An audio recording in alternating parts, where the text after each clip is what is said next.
Lembah Sorik Marapi, Kabupaten Mandailing Natal. Halo, selamat siang pemirsa. Saya Mas Hera Siregar melaporkan langsung dari Desa Aik Marian, Kecamatan Lembah Sorik Marapi, Kabupaten Mandailing Natal.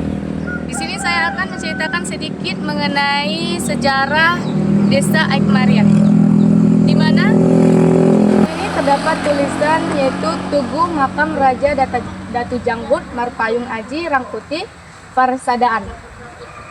Desa Aik Marian, Kecamatan Lembah Sorik Marapi, Kabupaten Mandailing Natal, Provinsi Sumatera Utara.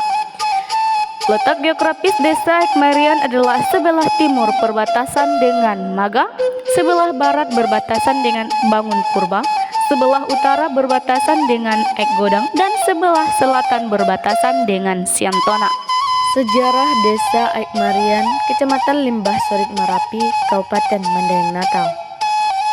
Sebutan Aik Marian, Marian yang berarti ikan atau marikan.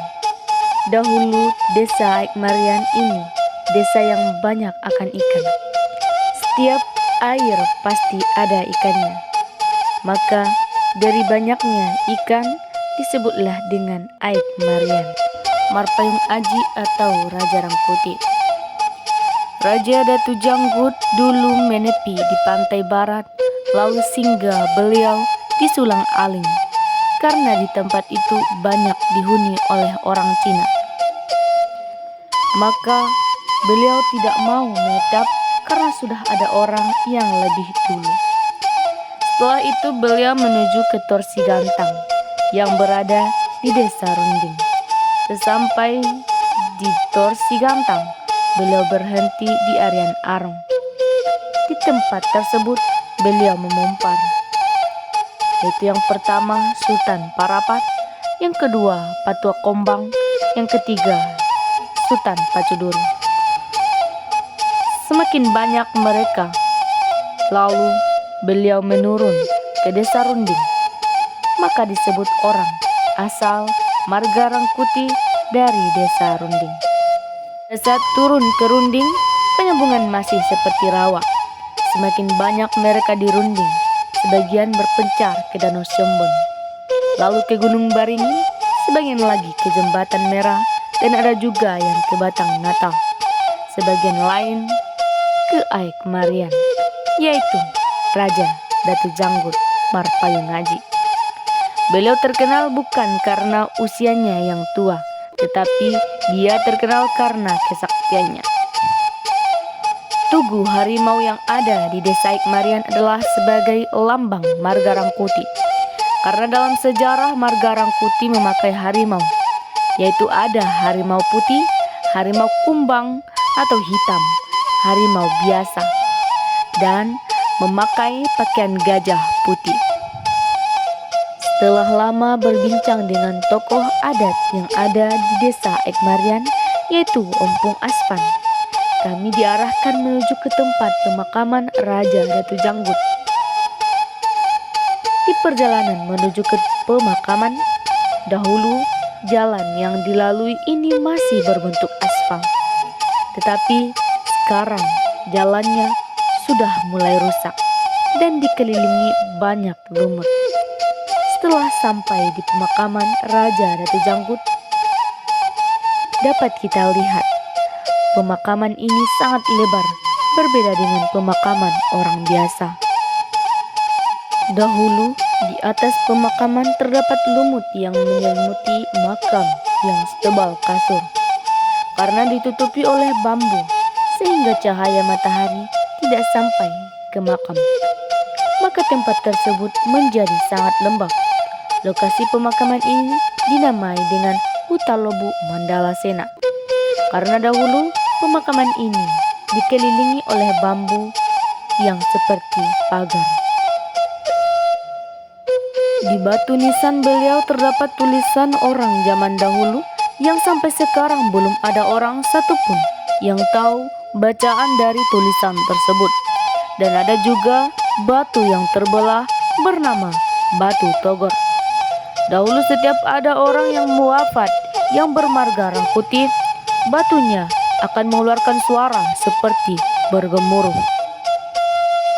Setelah selesai dari pemakaman, kami menuju lokasi sumur naga yang orang dulu menganggap tempat ini sebagai tempat pengobatan.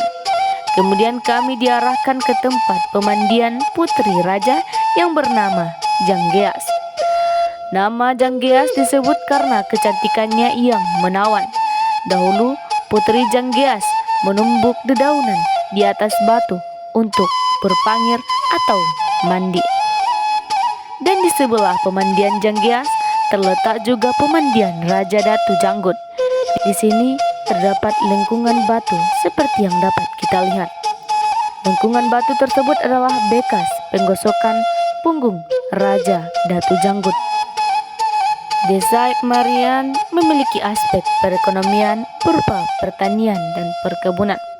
Desa ini memiliki 75% petani dan selebihnya pekerja formal, yaitu seperti guru, PNS, tenaga medis, honorer, TNI atau Polri, dan lain sebagainya, atau pekerja non-formal seperti buruh, bangunan, pedagang, dan lain sebagainya. Masyarakat Desa Aikmarian sudah termasuk kepada kategori desa yang sudah mulai modern, karena adat istiadat di desa ini sudah tidak sekental dahulu karena perubahan zaman yang mempengaruhinya. Menurut Sekdes dari Desa Aikmarian bahwa sudah banyak adat istiadat yang dihilangkan dan hanya yang penting-pentingnya saja, seperti pesta dan wiritan. Tetapi perkumpulan anak muda atau NND dan Hatu Bangun atau yang dituakan di Desa Aikmarian ini masih dijalankan sebagaimana mestinya, dan aturan-aturan masih dipatuhi. Tetapi dikutip dari pernyataan Sekdes, masyarakat masih kurang kompak dalam hal ini. Infrastruktur di desa ini seperti fasilitas pembangunan jalan masih belum merata, tetapi bantuan sosial seperti PKH, BLT, dan bantuan sosial lainnya berjalan sebagaimana mestinya. Dan desa ini aktif dalam kegiatan sosial. Menurut Sekdes, keseluruhan warga yang mendapat bantuan sekitar 70 rumah tangga dan lainnya mendapat bantuan dari desa. Aikmarian satu kepala desa dengan batu godang, dan data sekolah di Aikmarian mencakup 2 SD, 1 SMK, dan 1 MDA.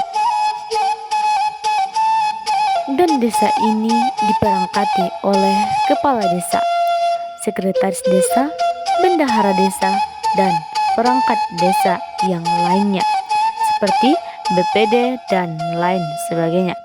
Dan desa masih mengandalkan tokoh adat sebagai penasehat meskipun didampingi oleh aparatur desa dan Parkahanggian.